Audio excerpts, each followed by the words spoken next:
Сегодня мы с командой отдела по связям с общественностью и рекламе БГПУ имени Акмуллы идем поздравлять главный медиахолдинг республики, телеканал БСТ, с 15-летием.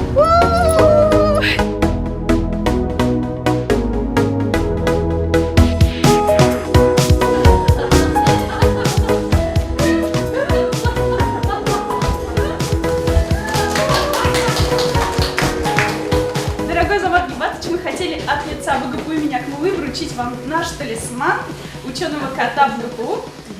Также хотели поздравить вас с праздником еще раз. Мы вас готовы поздравлять каждый день, потому что мы вас очень любим. Вы наш самый любимый телеканал.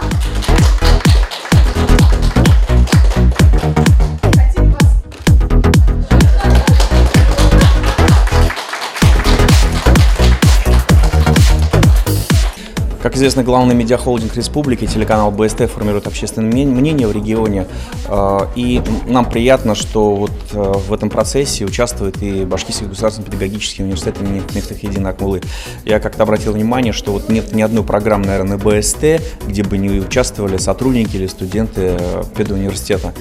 Настолько активный вуз, нам очень приятно сотрудничать с опорным вузом республики, где так успешно преподают гуманитарные науки, где так успешно функционирует отдел по связям с общественностью. Потому что, еще раз говорю, такой активности, мне кажется, нет ни у одного учебного заведения ни в Уфе, ни в регионе.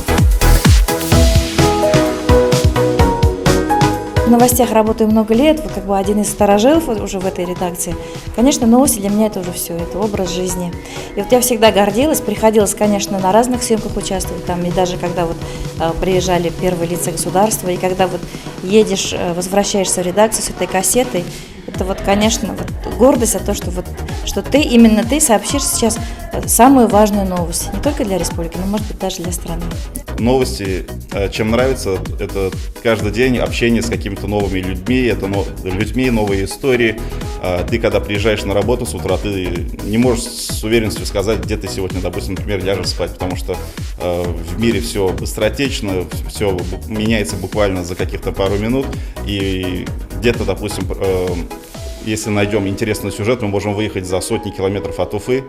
Это, в принципе, уже опробованная практика, это очень весело, динамично работать в новостях. И если у кого-то есть желание в будущем связать свою судьбу именно с тележурналистикой, я думаю, здесь сомневаться даже не стоит, это очень увлекательно.